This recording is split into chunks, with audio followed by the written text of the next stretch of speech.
Holding space is a very important activity, and we all need to get really good at it. Because old paradigm is people come to us, they must be broken, they need us to fix them. And new paradigm is nobody's broken, okay? Nobody really needs fixing outside of themselves. They just need space help so they can work their way into their own solutions. They have their own answers. Everyone doesn't need our input, okay? Focus on your life, give your input to yourself, and then hold space for everyone else outside of you. And you do it with unconditional love and acceptance, and just knowing that they have all the answers that they need, and they just need a safe place to work into that. And that's holding space, and I love it. My name is Richie Jones. I'm here today with Dr. Dream Mark Peebler, who is doing an interview for us here at lordsofconsciousness.com. Mark, I want to thank you for being here. Thank you very much. I appreciate your time today. I'm glad to be here, and I love that you picked the Rose Garden for us to do this interview. It resonates very well with me. Honestly, this was divine, just meant to be, because I had no idea that this was a rose garden. Quinn had said that to meet at the Mesa Community College at the garden, and just happened to look it up and saw it was a rose garden. So tell us a little bit about your experience with the rose and what you're doing with it. Well, this goes back to a study that was done in the 80s, I think. Anyway, it's all on my website, www.therosefrequency.com. But this study found that the average body frequency, daytime, of a person is between 62 and 68. And that when we get down to 58 in body frequency, we're susceptible to colds, and 57 the flu, and 55 candida, 52 Epstein-Barr, 42 is the frequency of cancer in the body, and at 25, a frequency of 25, the body's beginning the dying process. And so obviously it's like, whoa, the dying process, okay, frequency, let's pay attention now. And so the question then becomes, for me, it really was like, okay, well, what do I do if I'm in cold or flu susceptibility frequency range? What do I do to bump myself out of it? And so you look at the rest of the study, and it's anything processed, canned, or microwaved has zero energy at all. It has zero frequency to it. Plus, microwave food, it's a carcinogen. Don't eat microwave food. Okay, and then you go on up the list, and it's like 15 for fresh herbs, produce is around 22, something like that. Still not enough to really boost you up. It can hold you. But then essential oils come in at 52 to 320. And the rose frequency refers to rose coming in as the highest frequency oil at 320. So while we're just talking about it, I happen to have brought my rose frequency anointing oil. And if I could have your wrist, and look at that, then I even gave a little tone on the bowl. I'm going to get everyone else that's here also, even though they're not on camera. They're not really here. And so rub your wrists together and breathe in 6 times. I know we're doing an interview and it's like 6 times, that's going to take some time, but we're just going to drop in here. And so people say, what does the rose frequency do? And the easiest way for me to explain it is we all have edges, whatever those edges are to us as our personalities and everything. And this smooths the edges of our experience and everything. And I put it on, 4 or 5 times a day, and some days I don't even think about it and don't put it on. But I think the best testimonial that we have about our rose frequency anointing oil is there's probably somewhere between 50 and 100 people that are involved with hospice around the country using this oil with their hospice clients. And so I'm just like, okay, say no more. But for me, if you walk past me twice in the grocery store, it's pretty much a license for me to put oil on you and give you a hug. And so yes, I embarrass myself and others quite often. We have to spread the love. It's a definite lead in to what you're on now, what you call your tour of love. Yeah. So explain a little bit about that, who you'll be heading and things like that. Well, we officially started the Tour of Love in January of 2010. And since that time, we've done over 400 group energetic experiences in 128 or 29 cities around the world. And so it sounds like a lot, but it's interesting to me because the first year I did almost 100, did like 98 the first year, and then we've slowed down substantially since then until this year when I've kicked up the pace a little bit. And as an example, in the last 11 days, as of tomorrow night, when I'm doing an experience in Phoenix tomorrow night, that being of the past 11 days from there, we are, I will have been in 9 cities and done 8 events. That's amazing. And so things are moving pretty quickly, but it's incredibly fun. I've always been a positive person. I've always been a happy person. I've always been one to find the perspective that makes me feel better about whatever it is that I'm looking at. And on some level, I must have known that my life would be this, like literally living this dream. But it still takes my breath away. I was driving to the Tucson event last night or the night before, and just tears rolling down my face because it touches me so deeply, like that this is what I get to do. That these experiences, these Tibetan healing bowls and essential oils, and I call them galactivation experiences, that's what my life is about, that's what I do, that's my exchange for energy to live in this embodied world. And the reflections that I get back are so high vibe, I was looking for a pet sitter today because my dog's 15 and he can't really hang out in the truck and have me visit him every hour anymore. That's not good for him anymore. So I hire a pet sitter in every city. And I called one pet sitter and she couldn't do it, but she said, you know what? I'm going to get on rover.com right now and I'm going to look for pet sitters for you and let me give you all the information. She's like, I just want to help you. And it was just, again, these are the moments that take my breath away, and it's like, wow, that's what's coming back to me. I must be handling my energy and assimilating what I believe is the true nature of reality pretty darn well to have a stranger like this who is not going to make a penny off of me stepping up and saying, oh, I'll make the phone calls, I'll do this for you, I'll find someone. Wow, okay. And I mean, maybe it's always been like that and I wasn't open to receive. I give everything I can give in my world these days. That's all I'm about.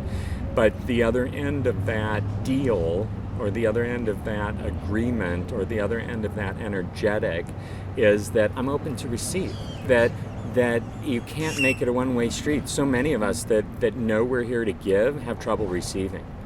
And so we need to just open up that energetic and realize that that completes the circuit, that completes the loop. And even if it's not from someone like today, the pet sitter, it's not someone I've ever given to.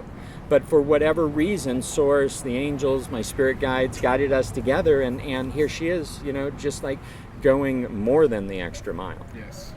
I think it's all frequency based, like you say. The higher frequency you give off, the better things you're going to attract.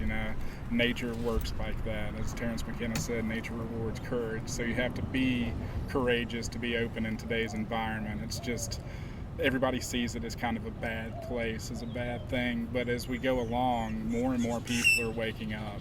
So over your past 20, 30 years of doing this type of life, what have you seen lately? Have you seen an increase in the amount of people showing that, or has it stayed the same? Or what are your experiences with people over the past 2 to 3 years, let's say? Well, I'd like to almost address it just over the past 2 or 3 months because I've stepped out a little bit of my comfort zone. I've been touring up and down the West Coast for a while. And in the last couple of months, in March, I took off and did Las Vegas, Omaha, Detroit, Indianapolis, St. Louis, Oklahoma City, and Amarillo, Texas.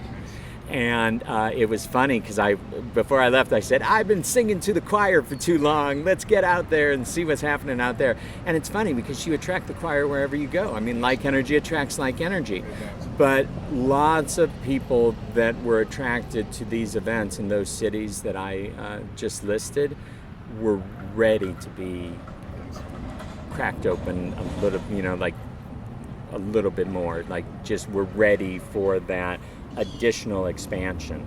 And so I'm enthused. I mean, one of the people that was one of my angels in Amarillo is now bringing me back in June to Amarillo for 2 events in Amarillo, 2 events in Lubbock, and then we're doing 2 events in Santa Fe, 1 in Taos and 1 in Albuquerque. And I'm just like, okay, this is great. This is how we continue to spread this energy and expand. That's all going to be to the Kundalini Yoga community, which is not a community I've dipped into yet. And I'm just like, all right, this is going to be fun, and I'm so excited. So if you're in Amarillo or Lubbock or any place in New Mexico, reach out to us, and because this is it's exciting. It's just exciting to watch how it's unfolding. Like for me with the bowls, I travel with 333 Tibetan healing bowls, and I'll tell you the story about it in a moment.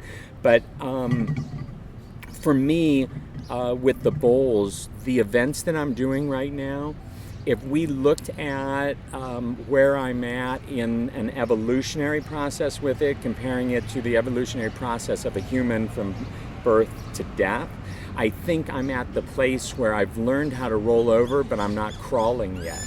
And everybody loves the experiences. And yet I'm kind of like, on an etheric level, maybe a little bit embarrassed, because it's like, oh, this is going to expand so much. I have no idea how or what it's going to look like. And then a person who's seen me do a lot of events and has collaborated with me over the years wasn't able to be at the Sedona event and collaborate with us, but popped in to see it and sent me a message the next day. And he's a musician and, you know, all this. He's like really, really a talented person. And he said, best performance you've ever done, you know. And so it's just like, okay, so because I'm in it all the time. I mean, I'm doing, you know, 2 to 5 or 6 events a week. I'm in the forest. I'm surrounded by the trees. Where are the trees? I don't know. I'm too deep in the forest to see, you know, kind of thing. And so I'm not looking for validation. I don't need it. I validate myself. I find what I need within myself. But that being said, I got to tell you, I had a really warm feeling when I got that text from him saying that. And so, but where this is going is going to be, you know, fascinating. Like I hope we can hang out in a year from now, or even 6 months. Things will have changed quite a bit, I believe, and we'll see what the next iteration of this experience is. I know you've traveled to a lot of places. You know, you've been around the world. You've been an international speaker. You know, you've traveled to Egypt, all these places. Tibet, what is your tie to that area? This is fascinating because I've never been to Tibet or Nepal. Oh, really? And so they're Tibetan healing bowls. They're made in Nepal. And we're in a sacred economic agreement that spans 3 countries. Here I am in the United States. We've got 1,500 bowl makers from 2 different villages in Nepal, our point person in Kathmandu in Nepal, and then the metals man in Mumbai, India. And so we're all in agreement on how we're doing this, and here's why. My last order was a $100,000 wholesale order, and contrary to what we may all believe about me, I don't have $100,000, you know, or anything near it. I'm wildly abundant, but I wouldn't say I'm wealthy. And so I sent them my plan about the tour of love and why I was doing 333 bowls and how that would cut through the level of distraction that we have to cut through here in the States, you know, to get people's attention, and where we were going to be touring. And it got approved by everyone involved. The metals man, where we needed 1,000 kilos of 7 metals. The 1,500 bowl makers, who we needed to make the 680 bowls.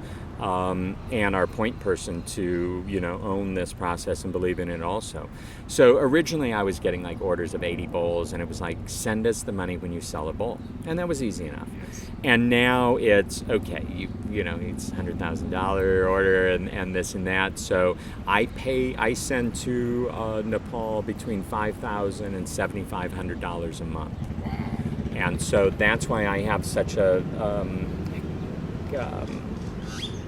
I'm looking for a word that makes it sound like I'm trying to spin it. I was going to say a word that made the schedule sound a little hectic. I was going to say hectic, and I'm like, oh, don't energize the word hectic. And so languaging is so important, but I couldn't think of another word. But and it's such an assertive or I don't know, hectic schedule. Yes, I'm sure. Because it is hectic. But the interesting thing about it is it works for me. Like I'm in my path and mission doing this. So it's not work. No. I love it. The challenge is that like Tuesday night we did the experience in Tucson, so night before last. And it was powerful. The Galactic Center, cool spot. And we and so I finished early, and we didn't even have to pack up that night. They let us pack up the next day, which is nice because you have this great energetic experience, and it's like, time to make the donuts, time to pack the bowls, and it's just like, so we did that experience, and I couldn't go to sleep till 4 a.m, and then I had a 7 o'clock appointment for my truck to get looked at because I'm never in a city for very long, and finally I was in Tucson 2 days. I'm like, I can get my truck looked at the dealer, and so I had to get up at 6 a.m, and so I sometimes get a little tired, but like my energy level from all of this is incredibly high. Yeah, I think that has a lot to do with the energy you're around with all these people that you're around, because I'm very similar to you in the fact that I come from a sales background. I did cell phone sales for 15 years, and now to come into this world is a completely different experience. Thank goodness you made the break. I did. I made the break. I just made it in February. So I moved here from Wilmington, North Carolina. That's where the accent comes from. So I've moved here about 2.5 months ago now, I guess you could say. And it's been a totally different experience because it is a lot different here on the West Coast than what it is East Coast. Right. The East Coast is to me, a very low vibration area in a lot of ways. Like there's some amazing people, don't get me wrong, but the farther west you come, the more open it seems to be. It'll be interesting when you go back. Yes. You've changed now, and to see what you're attracting when you get back there, because again, I dipped into like heart of the Bible Belt, Oklahoma City, and we're everywhere. Yes. The people that are reaching for expansion and for a deeper or higher awareness and that expanded consciousness, it's happening everywhere. I mean, granted, it's a little more free form out here in the West Coast, but also people are flexing their free will more out here, and sometimes that's not so comfortable to watch. I mean, we live in a free will universe, and so you're going to see it all and experience it all. There's 7 billion of us writing our scripts to create, attract, and manifest what our lives are. Some of us consciously, others of us not doing it consciously. Yes. And that's a lot of reality creating beings bumping their scripts up against each other. But it's fascinating to watch, and I love everybody. For me, if you're here in the meat suit as an embodied human, it means that on another level, wherever you came from, you're damn courageous, or darn courageous, or heavenly courageous, and I know that about all of us. Like wherever we came from, each of us, when we made the decision to embody here as a human on Earth, we didn't make it lightly. It wasn't like, oh, let's just go to Earth and be a human. It's like, okay, it's going to be tough. Like it's hardcore down there, but let's do it, and so that's I think about that a lot when things get a little tough here. I'm like, it's supposed to be tough here. I mean, I tried to cash out, so to speak, a couple years ago, and I got the 26-foot travel trailer, and I got the membership at 82 RV parks around the country where I could stay for 3 weeks at a time without paying anything. I mean, I did all this, and I'm like, woohoo, I'm free. And it's like, look at me now. I'm back in debt with the bowls, but that's good debt. Like that makes me feel great. And I was in the redwoods the other day, and I'm standing there, and the river's behind me, and the tall trees are just jutting up way, like touching the stars, up above me, and it's just like, wow. And I had to leave the next morning. I was just like, I could stay here for a few days, but it's just not in the cards. I often say this obviously isn't my Club Med, embodiment lifetime, maybe the next one. I know what you mean there. It's just a crazy experience coming from where I come from, like you said, Bible Belt South, and just how different life is now, seeing through different, I guess you could say, rose-colored glasses, because everything is beautiful, you know. I mean, before I would have taken this place for granted, I would have taken this experience for granted, and just been, oh, it's another day. Speaking to people like you and to other people that are living their passions and doing as they desire, it's a huge for us. That's what we want to do. That's why we put this together. Lords of Consciousness started as a Facebook group 2.5 years ago, people across the world coming together, and now to see them start to come along with us on this ride. We have people from Florida, people from Seattle, people from, Vancouver that are with us now coming together, and everybody kind of just clumping into one spot and finding that energetic level on where you reach and where you're happy. And it's just amazing to see people like you that have done this for years, So for us, it's, most of us, it's been a few years, I woke up in 2012, things started to be a little different. What do you think your point was where you kind of stood up from where your past was and said, hey, this is where I want to go. These are the things I want to see in life? Well, I grew up in Omaha, Nebraska, and so from conservative parents, I would say, and it wasn't all like hippie yoga, meditation, nothing like that. This was like kind of hardcore entrepreneurial business background, and I was raised Jewish, but Reformed Jewish in Omaha is pretty darn Reformed, but I still had a bar mitzvah. But I think for me, from early on, it didn't make sense. So I feel like I was a searcher from early on. I went to Machu Picchu when I was 12 with my great aunt and great uncle and my brother, and we went through South America, but Machu Picchu was one of the places, and it caught me, it caught my attention. I mean, now looking back, it's like, oh yeah, you've had past lives at Machu Picchu for sure, but it just really attracted me. So at that point, I thought I wanted to be an archaeologist. So I traveled to a lot of sacred sites and a lot of places. Before I was 20, I went to a lot. And then a pinnacle moment was with my first psychedelics when I was in high school, at Laguna Beach High School. Mushrooms on the beach, and then some of the original Osley's acid in Laguna. And that started to crack me open. That started to give me an experience that I hadn't gotten before, okay? Because again, my parents didn't meditate, they didn't do yoga, they drank and smoked cigarettes and ran a business, and that's all great. And I'm not saying anything, negative about any of that. That's the experience I chose to come in with. But it's the plant teachers and the plant medicines that cracked me open.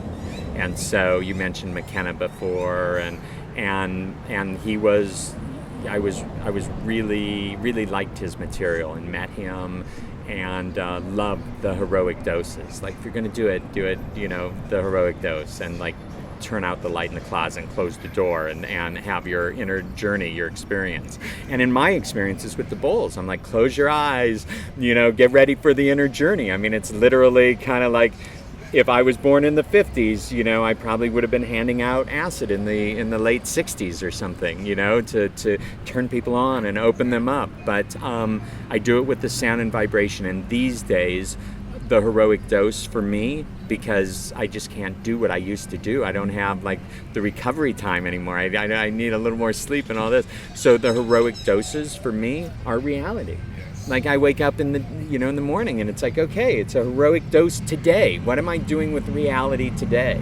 Yes. And that's as much fun as anything. But that's what I needed over those years. So, some wild stories, not particularly for this interview, but like smoking DMT inside the Pyramid of the Sun at Teotihuacan in Mexico City, sacred sites all over the world, Angkor Wat, the pyramids in Egypt, back to Machu Picchu for my Saturn returns when I turned 30, the shaman in Peru, ayahuasca, total solar eclipses all over the world. I mean, just And so what it is, like, I can't identify one pinnacle moment other than what I said in the beginning, because all of a sudden it's like the pinnacle moments are building on each other. And I think it's that way for all of us. I mean, my scale was just a little different, but whatever it is, sometimes it's this conversation leads to this conversation, leads to that one, where all of a sudden you're just like, oh my God, I can't believe that this all lined up this way. And that's, I think when we look at our lives with a certain level of consciousness, we realize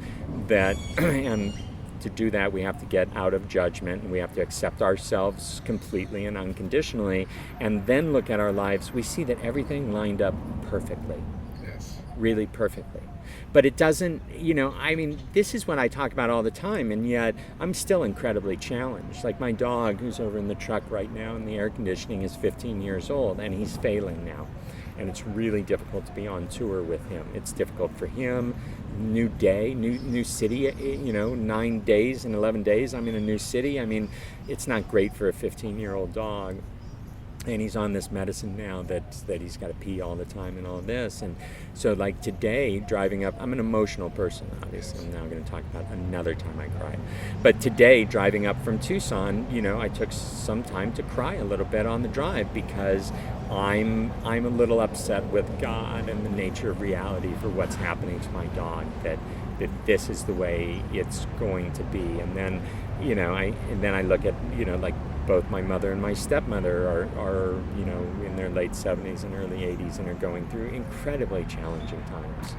And it's just like, wow, it doesn't have to be this way. I mean, my heart just goes out to my dog, who's been there for me for 13 years. He's 15, I've had him for 13 years, and to my mother and stepmother. And it's just like they're different people now, and it's so challenging, so I still get challenged. That's all lower chakra stuff. Isn't that interesting? So that's all kind of the fear-based stuff. And like when I was crying about Jake, it was like, I process things as deep as I allow myself to go. And it's like, okay, what are you really crying about? It's like, well, I feel sorry for myself, because he's not going to be with me sometime. At some point, he's not going to be with me, so I feel sorry for myself.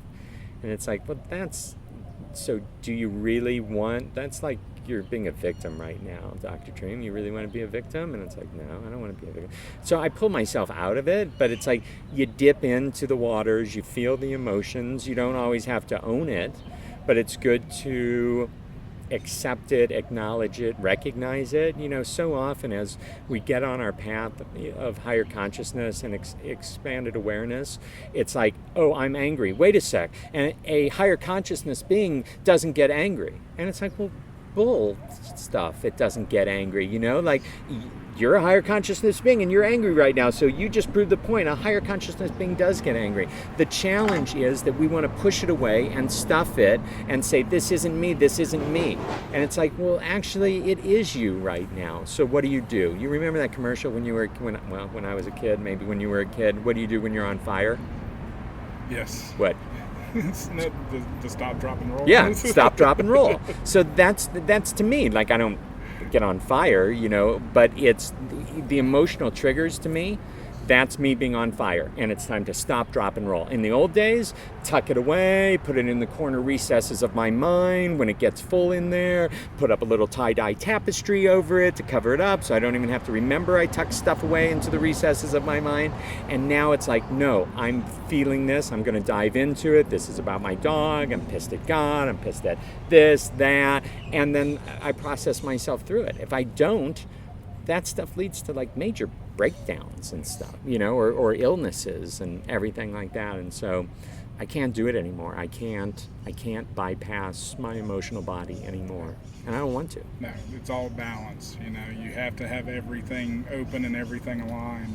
And so many people are just stuck, like you say, where they can't process it. They're not comfortable, because they don't know how, and no one has shown them. So, since I'm bringing up trigger stuff in the lower chakras, let's take this bowl. This is a C bowl, and C is the root chakra.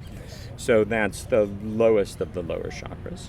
And so let's go ahead and do this to just kind of allow ourselves an opportunity to feel the resonance of the healthy vibration of our root chakra.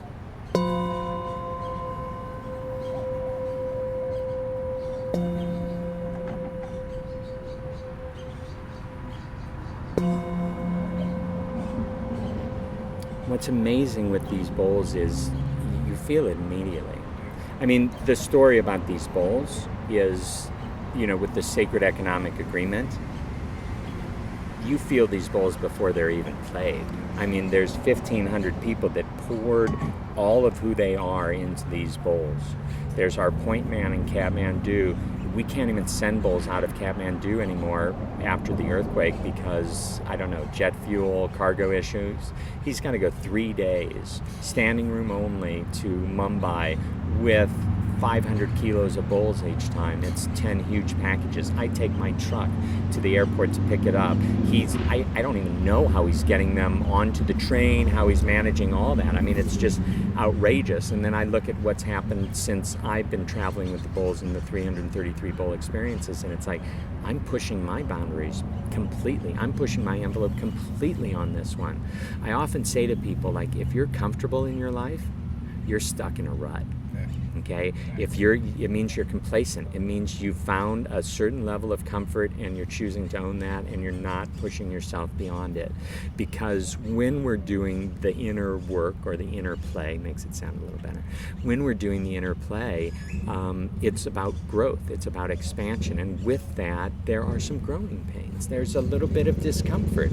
Okay, when you're clearing the filters to your heart chakra, when you're clearing the filters to spirit through your crown chakra, okay, you're pushing the envelope. You're getting into your emotional body. You're going to face some stuff. You're going to feel some stuff.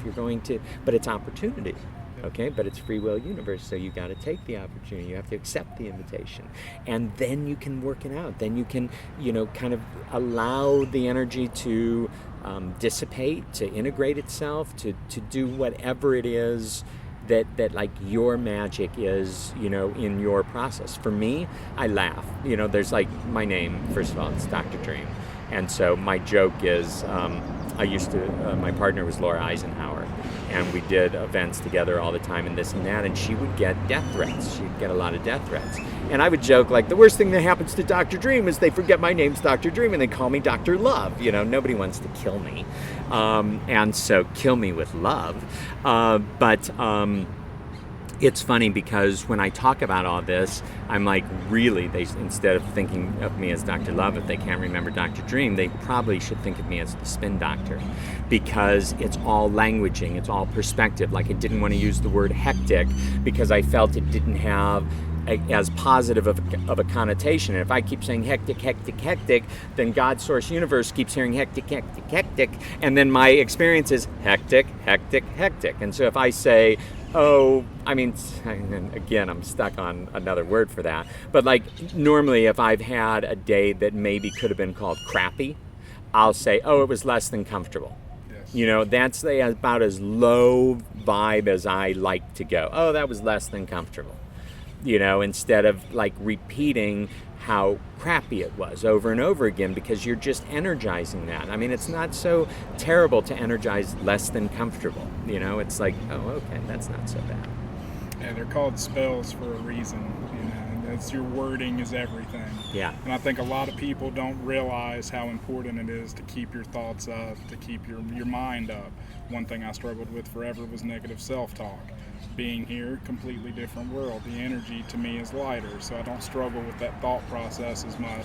And people just don't realize how much they attract things into their lives simply by their thoughts. Well, everything that we do, every action that we make, everything we think, every emotion we feel, everything we decide to own, every belief system is us waving a flag to God, Source, Universe. I use those words interchangeably, saying, hey, I want your attention. Okay, I got it.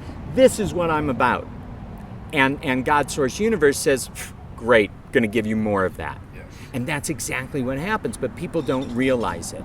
They'll sit with one of their friends who's playing out their total victim consciousness for them, and they'll sit there being like this human etiquette politeness and be like, the police suck, or whatever, just validating their stuff. But what they're doing is they're waving a flag saying, hey, I'm validating that my friend can be a victim, and so it means I can be a victim too. Make sure you send that down to me. We have to watch that.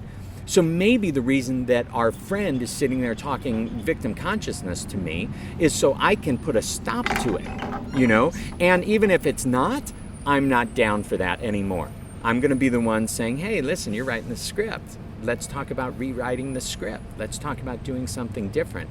But let's not have it be that you're the victim to anything outside of you, because that's a scary trap. It is. You know, that's a slippery slope. And even when we just sit there and nod our heads when someone's playing out the victim, we're validating. We're not making a stand for what we already know is the truer nature of reality. So even in that scenario where we're just being like a nice person, I'm like, forget being a nice person. I mean, I am a nice person. I am a good person. But if you're going to lay down your victim stuff, then it's license for me to lay down the opposite of that, to help the person spin it in a way that can really serve their whole self, instead of this, you know, sort of drama of playing out the victim over and over again. But we all know people like that. Now, here's what happens. Once you start making a stand in those conversations, those people stop showing up. First of all, they can't plug into you anymore. They want you to validate their victim trip. We're covered in receptacles and we have plugs hanging off us.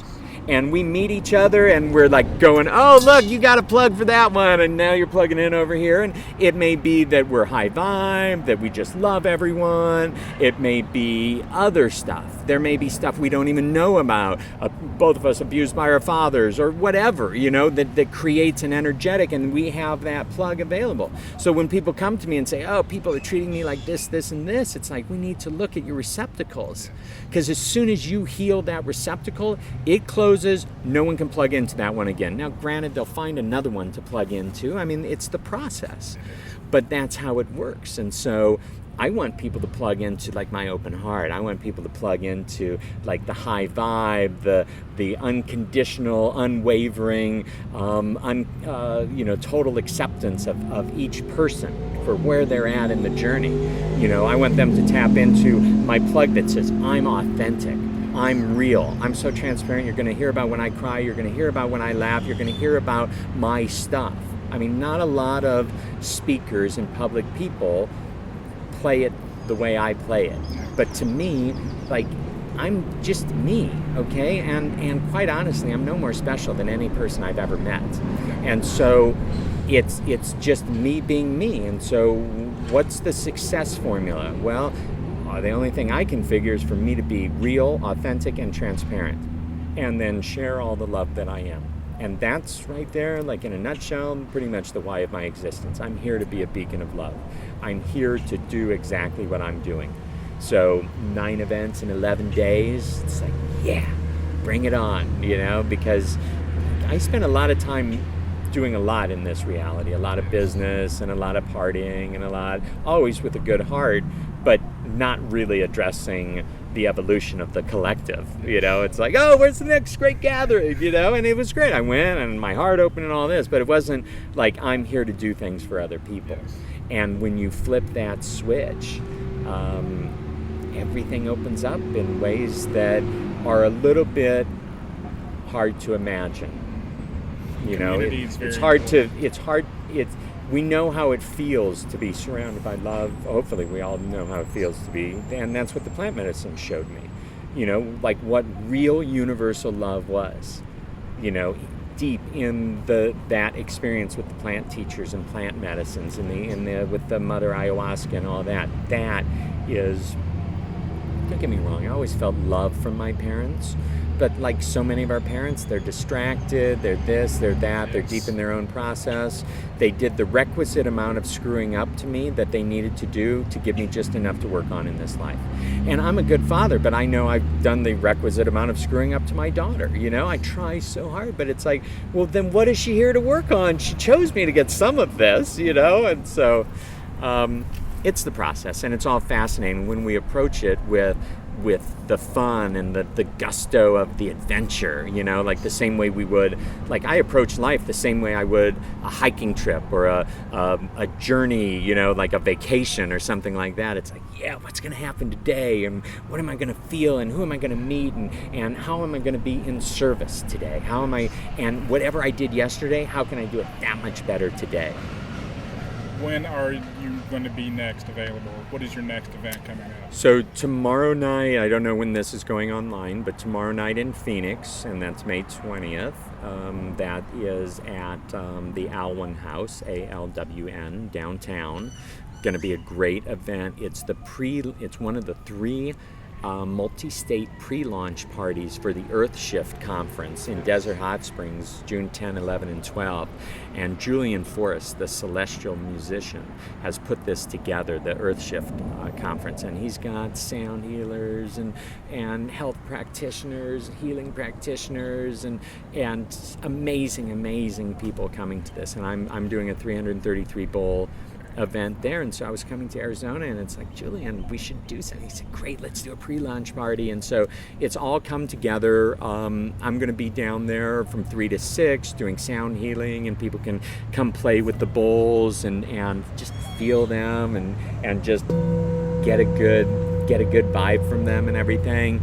And then from 7 to 10 we're doing the performance, and Julian is an amazing musician, and then I'm doing, I don't even know how many bowls yet. I mean, minimum 33, but possibly 111, maybe 66, maybe 77. We'll see what calls forth. And then I go from there back to California for Lightning in a Bottle, the festival, and from there I go to Contact in the Desert, in Joshua Tree. We're trying to go to that so bad. It's going to be a good one. I need angels at that one. I'm doing 333 bowls as Tricia McCannon calls in extraterrestrial contact. We will be surrounding with 333 bowls 900 people in the outdoor amphitheater from 9:30 at night until midnight. And so I'm just like, yeah, this is going to be major. I mean, so these opportunities are opening up, and people are like attaching themselves to what this energy is about.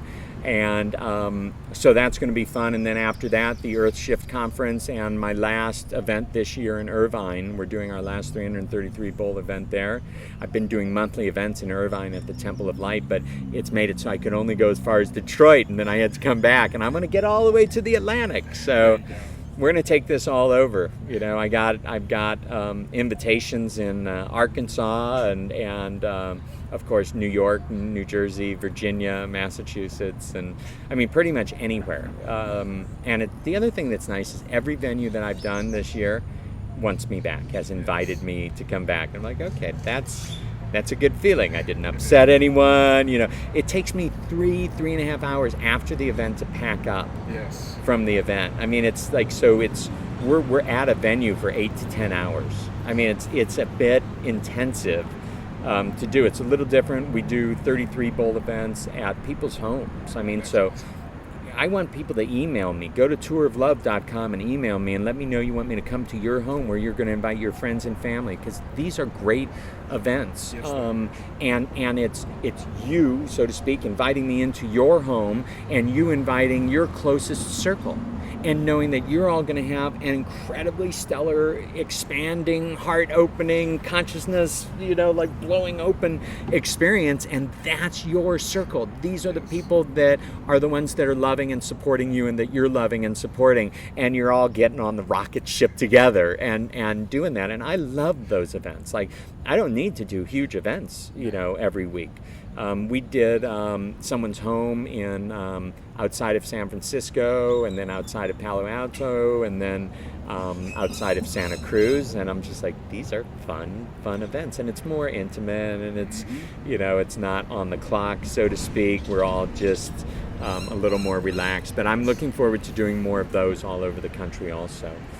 But we were Lightning in a Bottle the last time we were there. I had between 400 and 500 people at our Galactivation. This year, probably expecting the same. The Galactivation experience at Contact in the Desert, they think that we'll have 800 or 900 people out there for that. So for the bowls and everything, these are my largest audiences that we're coming up on. But I'm wanting us to prepare for the stadium tour. You know, maybe not us being the main act, but like I'm open to open for Coldplay, a Head Full of Dreams tour. I mean, please, I'm a natural. So we'll see what happens. I mean, Super Bowl performance, Flower of Life all over. I mean, we're all expanding. That was beautiful. So yeah, I loved it. I'm not about any of the major spectacles like that, but when I saw the Flower of Life, and I was just like, okay, and you know, but but it's there were that even that in itself is interesting. It's a microcosm of what's happening, on the big scale, because you had other performers there that got, that ruffled feathers and this and that, and it's free will. We're all doing the free will thing. I'm waiting for everyone to do the free will thing once they've completely opened up their hearts and they're in their heart space, because then free will is great because it's free will. It's our freedom. But free will from a heart space, that's like juicy deluxe stuff. That's the primordial ooze, that connects us all. And when enough of us move into that, everything shifts. Everything shifts. The same way that you moved out west and everything shifted for you. It's just going to happen. And until then, people come to our events and open themselves up a little more and allow themselves to be cracked open a little bit more. So all of our schedule is at touroflove.com. We're going to be the month of July in Colorado. I'm taking my 15-year-old daughter with me, and she's like the original angel. And so we're doing events in Colorado, plus we're seeing Spangel and Dead & Co. and String Cheese Incident. So it's like we're balancing, we're doing the balancing act with everything, but I'm super excited about that. So anyone in Colorado will be doing a lot in that month. And so but I'm going to be full on tour like this through next year. I mean, honestly, as I say that, I'm like, just tell them. I can't imagine not being on tour. So I say at least through next year, but I'm like, oh, then what are you going to do in 2018? I'm like, I'm going to be on tour. Because this is, it's great. I wake up, you wake up in your house in the morning or your apartment, and you look around and you're in your apartment. So I wake up in my trailer. It's like I call it my sanctuary on wheels. Yes. And I look around, I'm like, I'm home. And I'm like, now where did I park my home yesterday? And it takes me, I don't know if I should admit this, but like 30 to 45 seconds to figure out, to backtrack in what city I'm actually in. So there was a moment today, I was in my trailer before coming over here, and I kept thinking I was in Tucson still. Yeah. Like, no, wait a second, you're not. I'm closer to Phoenix. Right, exactly. So, but it's that fun, and so I get that this isn't the life for everybody, but for me, this is me living my dream. And that's the nice thing about it, is we all get to live our dreams. I can't imagine most other people doing what I do. It's like, for most people, it'd be a real pain in the backside. It's a lot of work. You're constantly packing and unpacking bowls, but that's fun. But for me, I can't imagine anything better. And once I do, I'm going to do it. Dream the biggest dream. That's exactly it. So while we're vibing with all this, let's just jump up to the B bowl. Yes. And this is crown chakra, and it's our connection to spirit and all things spiritual. So we've had a really nice discussion so far. I'm not wanting to end it, or however that goes, but I'm feeling like we've been really kind of vibing up our connection to spirit by talking about the real things. And so we'll just vibe that up even a little bit more.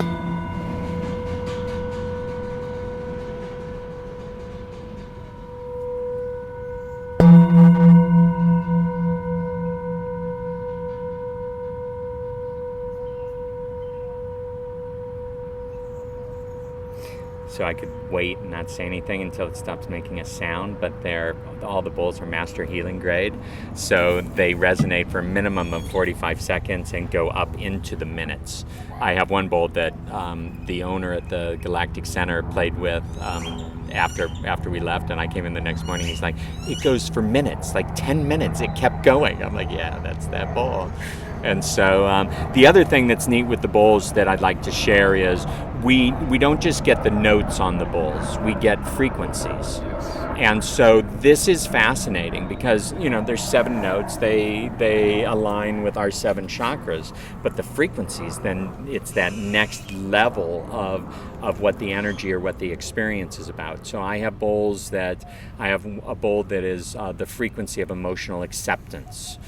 We found a Parkinson's client that that got our bowl that was the frequency of temporary relief of Parkinson's tremors. We have a bowl that is 108 hertz, and 108 hertz is total knowing. And it's also an A bowl, which is third eye. So I have a third eye bowl that it's 108 hertz total knowing. It's like third eye activation for sure. I have a bowl that stimulates the production of 5-HTP in the body, which helps with weight loss, headaches, and sleep issues. So we're really like kind of, and it's not a science. You can't go to like encyclopediafrequency.com on the internet. I mean, we've got to look and see what people are putting out in frequencies on YouTube and things like that. What are they identifying? But this to me is like that next level. We also have several bowls that have, all the bowls I brought out today have one note. We have a G for the throat chakra, a C for the root, and a B for the crown. But I have lots of bowls that have two notes because they resonate for so long. It's not unusual for it to move into another note. So like F, C, heart, root. And so it's expanding the heart energetic, the heart space, and then grounding that, using it to like ground us. None of us are really very grounded. I mean, look how hectic everything is. Even sitting here in the Rose Garden where we got big buses and all this, hustle and bustle going on around us. It's hard to be grounded in this reality, and we got bills to pay, and we got, as much as we break from the matrix, we're still part of it. And so it still creates separation. Separation doesn't assist us to be grounded. So like an FC bowl is outrageous. FB, we had a whole run on FB bowls, which is heart crown, so leveraging the heart to expand your connection to spirit and all things spiritual. I'm just like, bring it on. Or the AE, one of my new favorite bowls, AE, which is third eye, which can be seen, so to speak, as the CEO of the upper chakras, and then solar plexus is E, which can be felt as the CEO of the lower chakras. So I'm like, you have a budget for one bowl?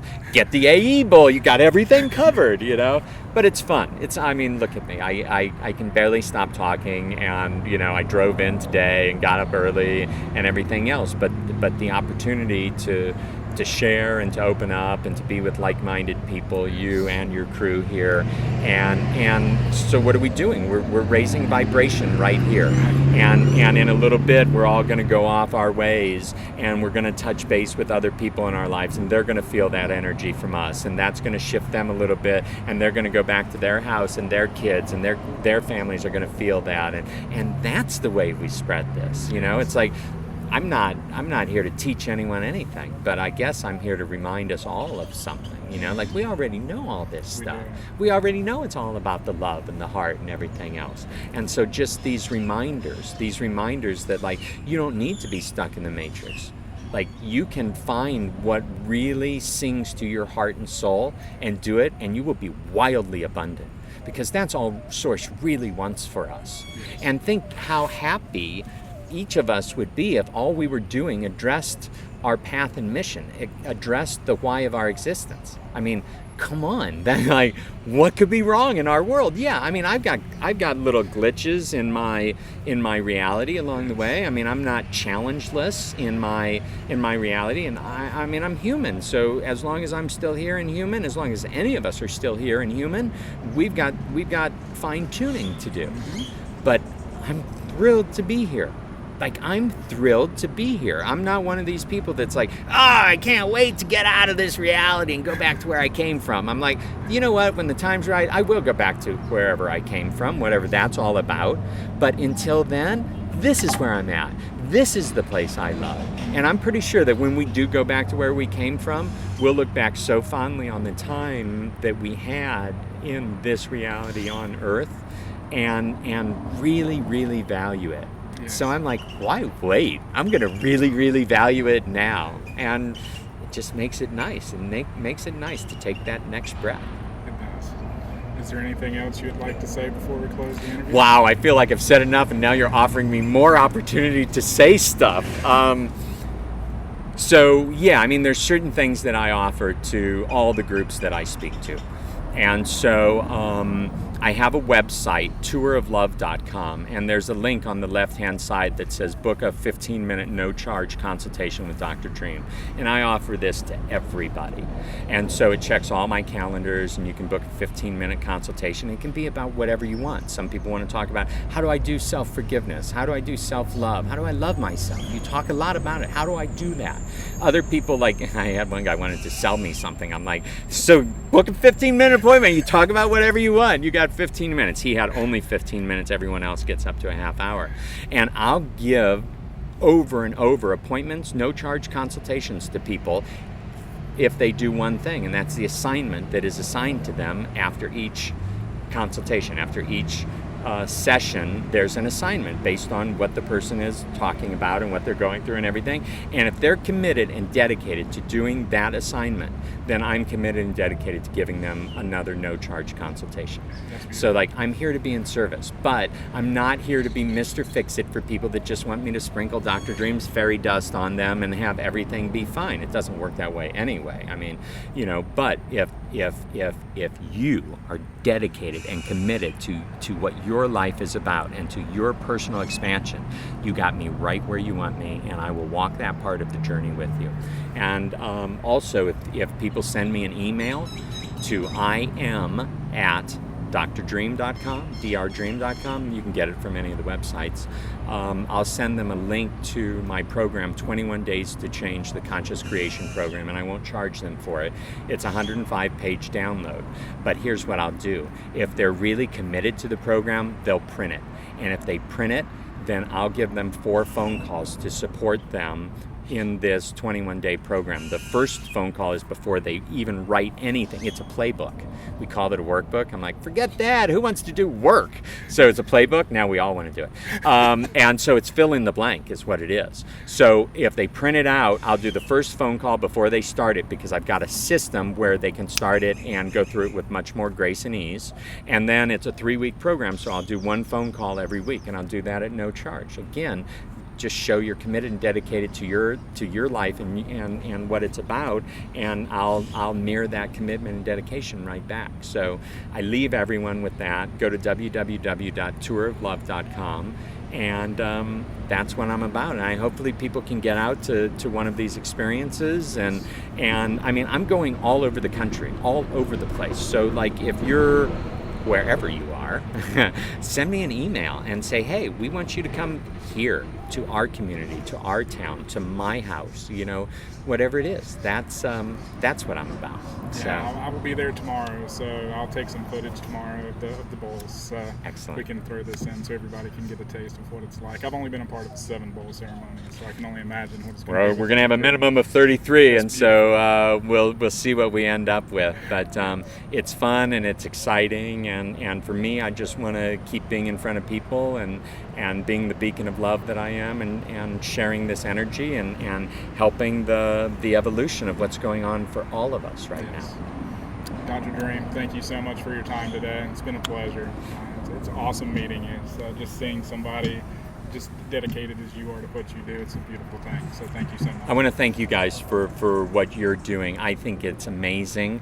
And my greatest desire is that all of us as individuals step into our role for the collective. That, like, we've done enough of the me. We've learned what it takes to manifest as individuals. Now is the fun part, because it's all been, you know, bringing us up to this, which is now how do we create, attract, and manifest for the entire collective. So how do we heal the earth? How do we clean the grounds, you know, clean the dirt, clean the earth, the physical earth? How do we clean the water? How do we clean the air? Well, I'm pretty sure that when we clean those aspects of ourselves, that we're going to be all perfectly suited to do whatever Gaia needs from us. So thank you so much for this opportunity and for what you're doing, for showing up. Thank you, Dr. Dream.